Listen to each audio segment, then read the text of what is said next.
Complementary Power Hour. The first talk here is going to be by Lorenzo Perrone, who will discuss with us multi-messenger astronomy with Pierre Auger. Okay, thank you very much for introducing me, and I want to thank the organizer for the invitation. I'm very happy to be here. Unfortunately, I missed the first part of the conference, but I'm happy to be here today. And we are now moving to the highest energy regime. So I want to define the context of this talk. So we are now dealing with this part of the spectrum for cosmic rays, so at the end of the spectrum. And the thing that I'm going to highlight here is the region that I'm going now to cover with some results in terms of ultra energy cosmic rays, but also in terms of multi-messenger physics, which is the main topic of this talk today. And so we learned a lot of things in the past two decades about cosmic rays, and we have now an unprecedented statistics and precision, but still there are open problems in our field, and as you know, the origin and nature of those ultra energy cosmic rays is still unknown at a certain extent. And the thing that we have learned, and I don't think I need to convince you about that point, is that to get a coherent picture of the origin of ultra energy cosmic rays, we need a multi-messenger approach. And here is an image of the multi-messenger astronomy landscape you know very well. This point, it's not very much updated, but this is not important. The important point is that as you see here, we see in this picture, in this frame, cosmic rays together with photons, with neutrinos, and observation of photons at lower energy. The important point is that we have always a strong interplay between the different actors on the stage here. And whatever we learn with this energy has some consequence and reflect also at lower energies and the other way around. So it's very important to explore and exploit all the potential of these. Even, and this is another very important point, in view of fundamental physics results or things that we might learn. And let me jump for a second here. I forgot to say that we are working here, operating here, at much higher energies than the one covered by the LHC experiment. And we can reach at the highest energy something like a few hundreds of TeV in the center of mass, which is much more than what we know from the man-made accelerator right now. So it's very important also in terms of potential for fundamental physics. Okay, the main actor, you know, and you have commented already many times on this, so I will be fast. You know, we have charged cosmic rays that are very nice. We have many of them, and we are measuring, keeping measuring them, but they suffer the magnetic field deflection. So the interpretation of the arrival direction is not always straightforward. And of course, in the field, we have also neutron particles that have a very good point in the sense that they point back to the sources, but photons have a limited horizon, and neutrinos are, of course, perfect candidate, but they are very difficult to be detected. And all of these things you know, and Marek has shown already this iconic plot here on the left, which maybe I will go there. So this plot here is showing the horizon for photons, and we are dealing with this region at the highest energies, and we have a very sharp window in which we can try to look for photons, for example, up to the closest galaxy here. And otherwise, I mean, this is opaque to photons, and but still open for neutrinos, of course. On cosmic rays, also the horizon for cosmic rays is limited due to propagation energy loss effect, and so about 100 megaparsec at the highest energies. And of course, our visible universe is limited in cosmic rays at extreme high energies due to this propagation effect. And this is fixed somehow, set somehow our limits for observation. Neutrinos are, of course, very, they can probe the deep universe, as you know. We can also have a look at neutrons that have a 15 minutes mean lifetime, but this is also, of course, can be converted into a limited horizon for observation. So I will try to comment on all of these messengers of the universe with different characteristics. How do we observe them? So we have built the largest cosmic ray observatory in the world. This is located in the southern hemisphere, in the Argentina, as you see here, close to the city of Mendoza. And you see here it's a very large array, 30,000 kilometers square. And here are some details about the detector that you might know, but let me go very quickly through features of our detectors. You see here, this is a grid of about 1,600 water Cherenkov station on a 1.5 grid. So each point here is a Cherenkov stations, and the array, the surface array, is overlooked by fluorescence telescope. We have 27 fluorescence telescopes altogether. 3 of them are watching at higher altitude. And the detector is also complemented by a radio array and muon underground detector to get a more hybrid, let's say, or more information about the detected events. So the observatory is running smoothly since 2004, and since 2008 with the entire full array in operation. And we have so far more than 100,000 kilometers square steradian per year of exposure for anisotropy studies, a little bit less for spectrum studies. And now, since a couple of years, we have started phase 2 of the experiment, which includes, I'm going to tell you in a while also, which kind of upgrade. And basically, the planned upgrade has been already installed, and the detector is in this second stage and is running fine. Okay, a few slides, a few pictures about our detector. Here is the fluorescence telescope site, including 6 telescopes, and we have 4 sites like that. And here you see the water Cherenkov on the ground, and I mean, this is a highlight on one of these, and some PMTs to detect the fluorescence light, and a cross-section view of the telescope.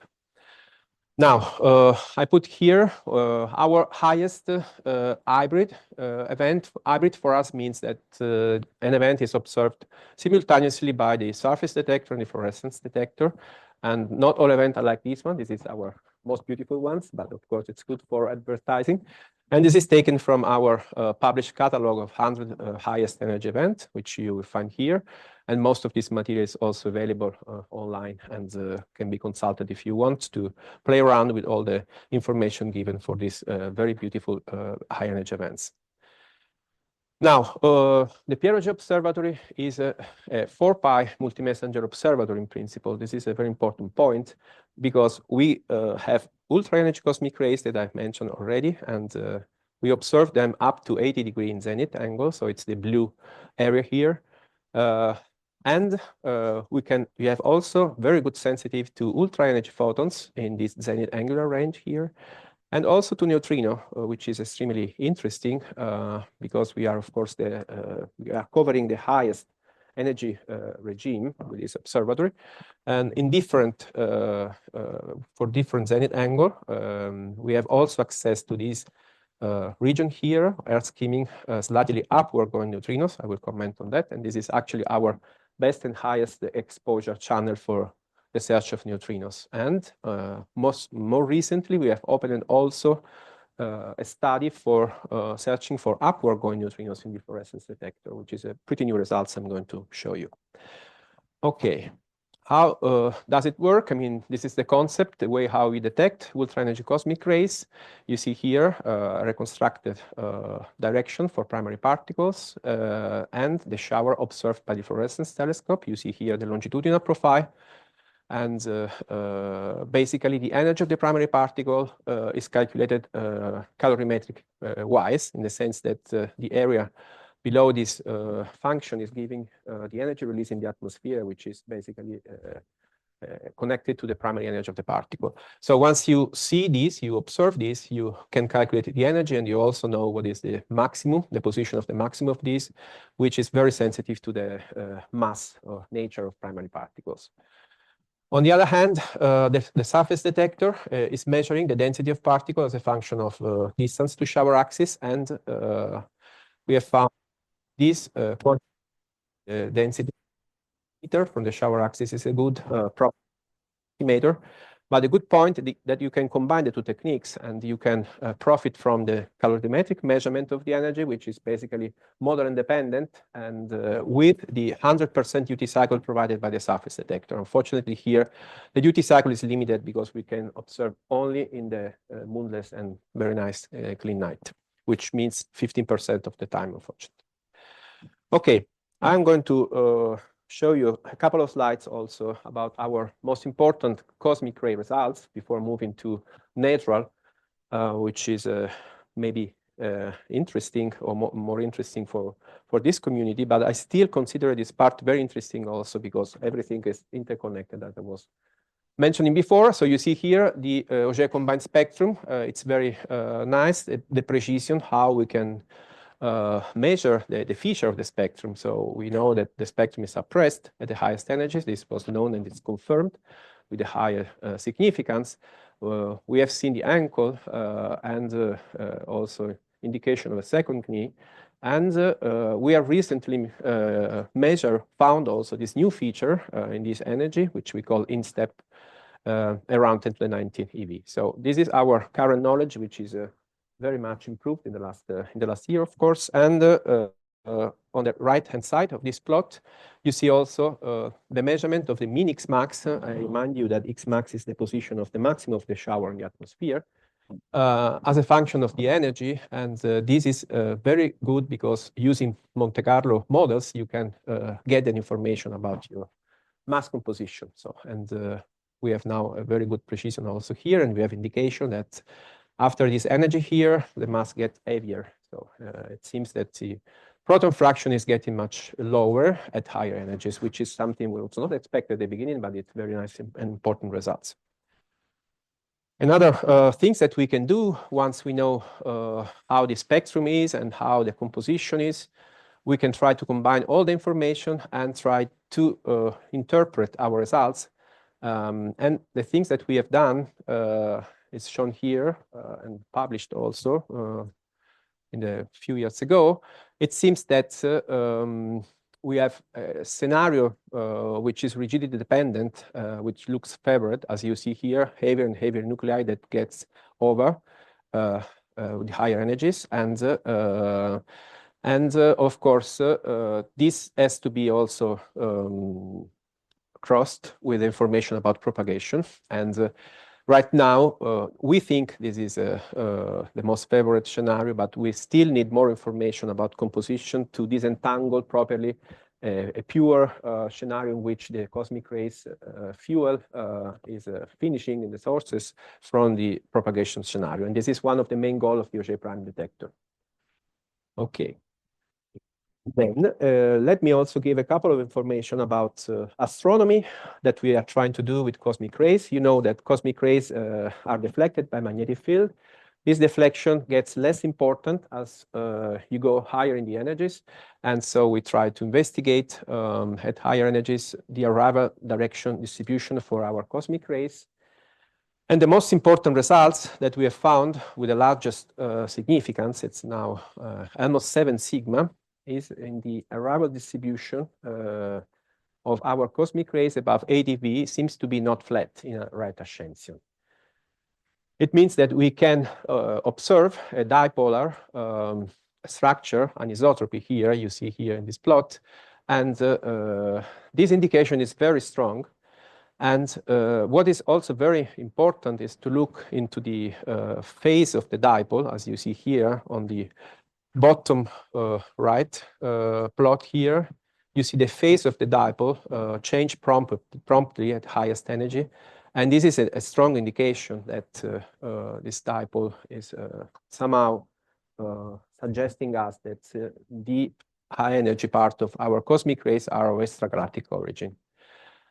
The three-dimensional reconstruction of the dipole is somehow anti-correlated with the galactic center. So it's more than 100 degrees away from the galactic center in this region here. And it's somehow correlated also with the local large-scale distribution of matter. So our extragalactic mass distribution is not uniform for us, of course, because our horizon is limited somehow.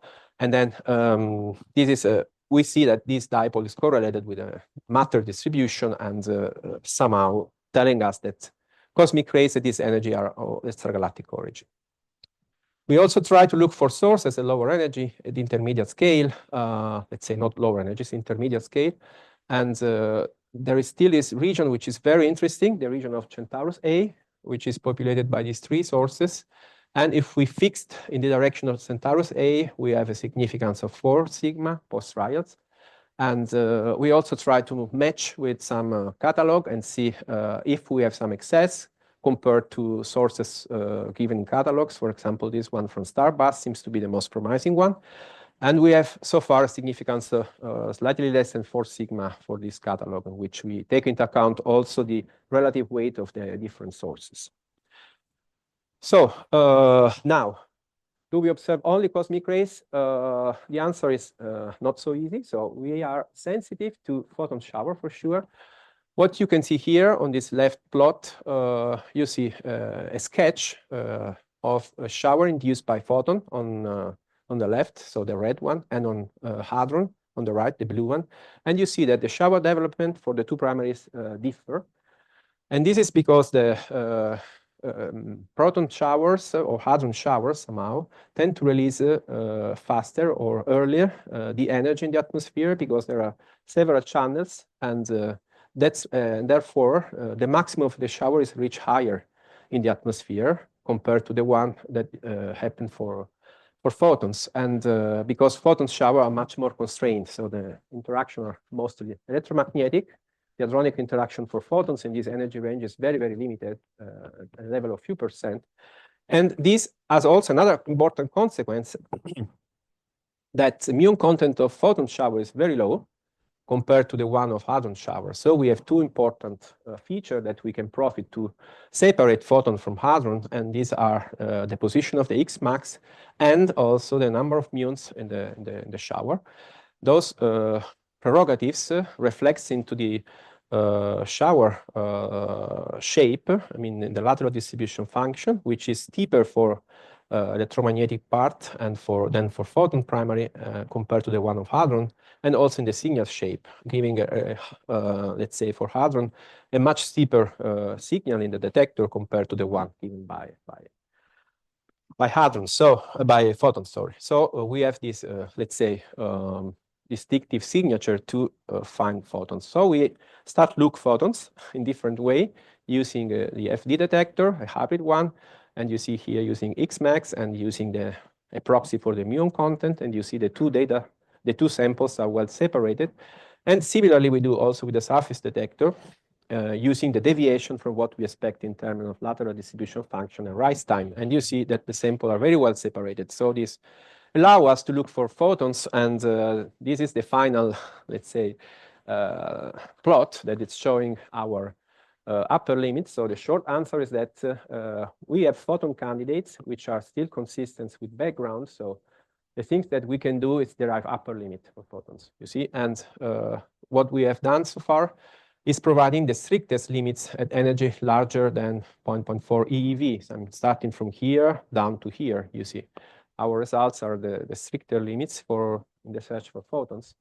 And of course, this is also important not only for the search of photon itself, but also for fundamental physics, as I was pointing out before. Why? Because, I mean, having photons, for example, in this energy range would be a smoking gun for maybe exotic physics, because, I mean, a photon showing up at this energy either is produced by very close by sources, and we are not observing close by sources, or it's an indication of something strange going on with physics, like super dark matter models try to explain, for example, through the decay of particles that can produce photons, neutrinos, and cosmic rays.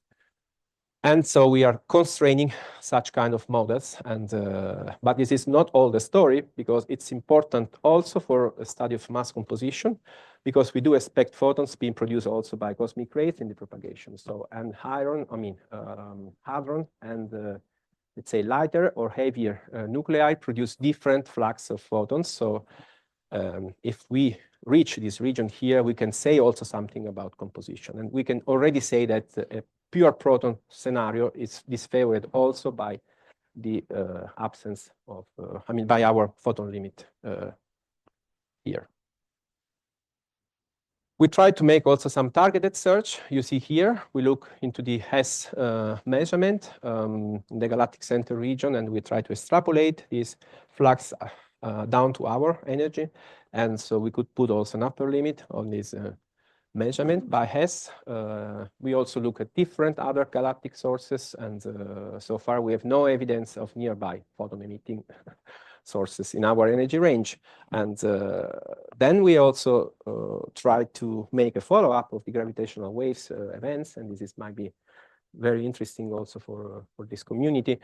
And the thing that we did, we took 91 gravitational wave events from LIGO Virgo, and you see here them in a plot that is showing their distance and the significance or the let's say the localization of the sources here. So a very close by and very well localized sources sitting here, and the higher you go with the y-axis, of course, the localization gets worse. And then we have elaborated some selection criteria. Most of the sources are either too far or not so good localized. So most of them were not considered in the follow-up, but we selected 7 event and altogether in class 2 and 3 in class 1, and in 2 different analyzed in 2 different time windows. This is a longer time window. So I mean, the time windows are defined here. So a short one is 1,000 seconds, centered at the time of the gravitational wave, and a long time window is defined as 1 day after it. So we looked at these specific sources that were close enough and were potentially interested for us because the localization was good, and we could put some upper limit on their photon fluence in our energy range. And this is the famous, you know, candidate from gravitational wave, but we don't observe photons in our range. Okay, and neutrinos now. This is also very interesting and important channel. We have a very good sensitivity, in fact, for neutrinos. How do we observe, or we plan to observe neutrinos? So we have different channels, as I was mentioning before. We can observe neutrinos which are almost horizontally or even a little bit upward going. Why? The reason is mostly because we need to separate them from the background of cosmic rays. So the point is that neutrino can interact only weakly with the matter. So they're basically, the atmosphere is basically not influent for them. And so you have no way to separate them from the cosmic rays unless you go on very inclined event where you are sure that hadron showers are now very old, let's say. So there is a very small content of electromagnetic particle, and you see a signal like that for hadrons. If you have a neutrinos which is interacting close by to your detector, you will see it showing up like a signal very rich of electromagnetic particle, like here. So you have a very strong indication that let you separate hadron from neutrinos for very inclined events. And similarly, also for Earth skimming neutrinos, which may produce a tau in the ground, and the tau is emerging and decaying and producing a shower that could be observed up to 95 degrees in the zenith angle. The dominant channel, in fact, in our exposure is from neutrinos coming from upward going Earth skimming tau decaying over the array. So once we have elaborated this technique for measuring neutrinos, we can build an observable here, which is based on the feature I was mentioning before. So we are looking young shower versus old showers, and in this plot here, you see what is our rejection capability, which is very, very high. So this search, unlike the one for photons, is basically background free. So we have an expectation of less than 1 event. If we have a neutrinos, it will be a breakthrough here in this case, because the background is basically 0 for us. So this is a very important point to be highlighted, I think. And so far we have no candidates. This is the thing that you know already, of course. And we could set some upper limit in terms of diffuse flux, you see here, them versus the results from IceCube, for example. And as you see here, and as is going to happen also for photons, we are very close to this region that we call cosmogenic neutrinos, so neutrinos produced by cosmic rays themselves. We know that there must be a floor of neutrinos produced by cosmic rays, and we are very enriched of this region. And so we can say very soon something also on the composition of primary cosmic ray. So the other very interesting point, especially for this community, I think it's looking for point-like sources and coincidence with gravitational wave. Many things has been done already by Marek, so I thank him for that. So I will be very fast on that.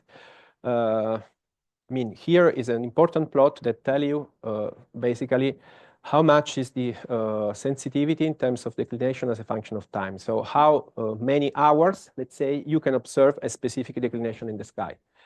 And we were very lucky with this GW170-817 because it was ending up right in the in our highest sensitivity channel. And so we could say something. And of course, we don't see any neutrinos, but we could set an upper limit just because this event was falling into the right position at the right time, which is not really automatic. So, and okay, this was, you know, this event. And so you see here our neutrino search here in this Earth skimming channel here. And so we could set this limit. They have been presented by Marek already, so I'm not going to discuss them further, but they are the most stringent limits in this energy range, of course, in these different time windows, plus minus 500 and 14 days after, as Marek was commenting.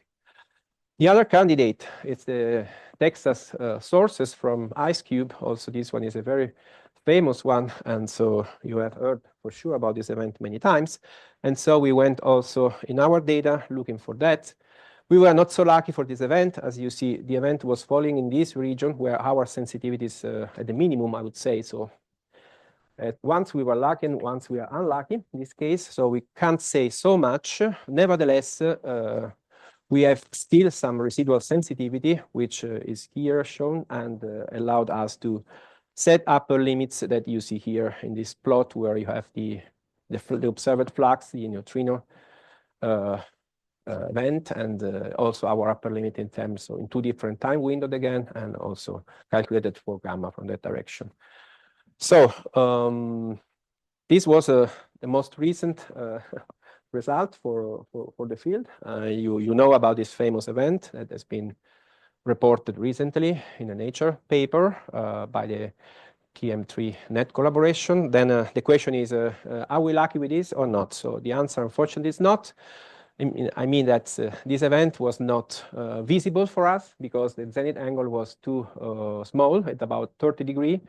So it was not matching any of our declination band in which we are sensitive for the neutrino search. And okay, bad luck. But anyway, so we keep tuned for the next nice event. And we also made a follow-up for gravitational sources from LIGO Virgo. And we set up some fluence upper limit, combining all the results together after inspecting 93 mergers from the LIGO Virgo results, catalog results. So also we made cross-checking with other experiments. This is also important to be highlighted in terms of interaction in the multi-messenger context. We are in contact with IceCube telescope array, Antares, and we published together this map of the sky. Everything is compatible with background, unfortunately. And we were looking also for neutrons. I mentioned that neutrons are decaying after 15 minutes, and this is translating into an energy-dependent horizon, which is anyway rather limited for us. It's about the scale of our galaxy. And so we could set, so we couldn't find any excess in cosmic rays in the direction of these sources that we were testing, and we were setting upper limits. So this is part of our program. And the last thing I want to mention here is that we recently have started also a search for upgoing showers after the claim done by the Anita balloon experiment that somehow they were observing strange events with strange polarity that were not really understandable in terms of radio standard signal from ultra energy cosmic rays. So there was a long debate in the community, and so we are starting searching upward going neutrinos with the fluorescence detector, and this work has lasted a long time. At the end, it's been published, I mean, it's been accepted for publication recently, so you will find the results already very, very soon. And we could find one candidate which is consistent, again, with our background. I don't go into the detail, but this is a good thing that we might use for discussing later, if you want, and provide more details about this. The important point of this analysis is also that, again, from the physics point of view, there is no reason why in the standard model we should expect a tau emerging at 10 to the 17 or 18 eV from the ground, because the tau would be absorbed in the Earth. So the things, I mean, having an upward going showers, this energy is kind of smoking gun again towards some new physics. For example, physics beyond the standard model. And so this was an exercise done to understand how much we would have need to change the deep inelastic cross section to observe an event. And so you see here we are providing upper limit for that. And the best upper limit would be for 3% cross section with respect to the one predicted by the standard model in this energy range. Prime. So we are on the good trail for prime. So we are going to run 10 years longer with our upgraded detector, which includes a scintillator layer on top of each water Cherenkov station. We have a faster electronics, which is helping improving on signal characterization and has a higher sensitivity. We have added low gain PMT to study shower closest to the axis, and we have added radio antenna for horizontal event and neutrino study, which are really interesting also. And we have many more muon detector that, of course, can provide a direct measurement of muons, and which is very important given the muon excess problem that runs for many, many years. And let me also advertise, we have a very nice open data. This might be very interesting for, and I'm really done, very interesting for this community. We are going to release, to increase the fraction of release data from 10% to 30%. I mean, it's not the end of 2024, sorry, here. It's later this year. It's a bit postponed, but I mean, you can keep tuned on this website if you want, because there is a lot of material, a lot of stuff also for outreach, and it's really nice. So please have a look at that. And we also recently gained the cover of the APCJ journal with our publication on open data, which is a good result. So here are the conclusions, which I think I can leave it there for you if you want. And that's it. Sorry.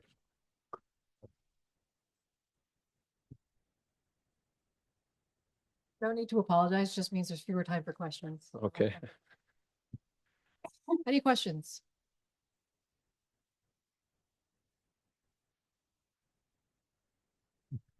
Thank you for the very nice talk. So given that pure proton composition is ruled out, so what's the current status? What can you say on cosmic ray composition in terms of higher Z numbers? Yes, maybe I can go back and show you with a little bit more time this plot. Sorry for flashing all the slides like that. Okay, so this is our latest publication. And you see here, I mean, this is the position of the X-max, which you can interpret in terms of using models, of course, in terms of proxy for mass composition study. So what we observe here is that while at this energy, we still have predominantly light components, as the energy increases, the composition seems to be heavier. And we also have calculated the fraction of heavier nuclei that we expect, and we have something like helium and CNO particle raising progressively with energy, and we have a very small fraction of iron anyway. But still, the stuff is getting heavier, and the important point is not only the min X max, it's also the fluctuation. I mean, the sigma, so the spread of the X max, which is getting smaller. And this is what you expect if the composition is getting heavier. So we have a really strong indication. And the very new part here is that we could extend the measurement at very higher energies, profiting from the statistics of the SD detector using neural network approach, so deep learning. And somehow we were training the analysis for SD, which is not so, the resolution of X max for SD is not that good as for FD, but you can train a neural network and you can make a measurement of SD and you can use the X max scale of the FD also for this case, because we can use a hybrid event to correct somehow. And the shape that we find with SD up to here is totally consistent with what we get at lower energy. So the picture seems to be this one. And Got time for one more quick question if anyone has one. Thanks for the talk. Could you say something about what type of data you release and what it could enable? yes. So we have a lot of data. Maybe we can also discuss that if you want, because it's a long, but okay. We have different data sets here. We have data set from the hybrid detector, which includes the FD part and the SD part. It's like a JSON file, which you have the information of the individual event, and you have also the SD traces, if you want, the traces of the event.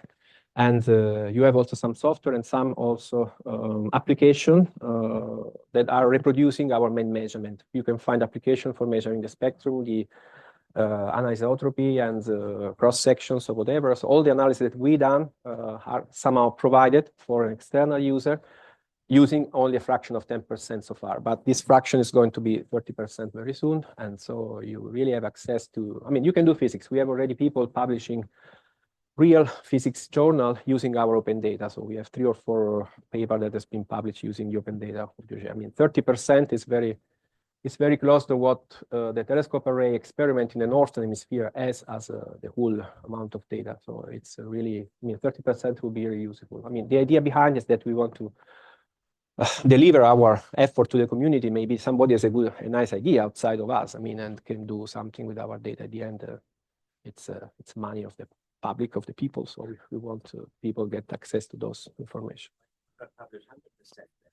Good argument to make. Yes. I mean, my personal opinion, and I think, oh, sorry, it's too late. Discussion later. You can point your finger later in the maybe discussion session. So Lorenzo will be up here again later. Yes. So I let's would- thank Lorenzo again. Okay.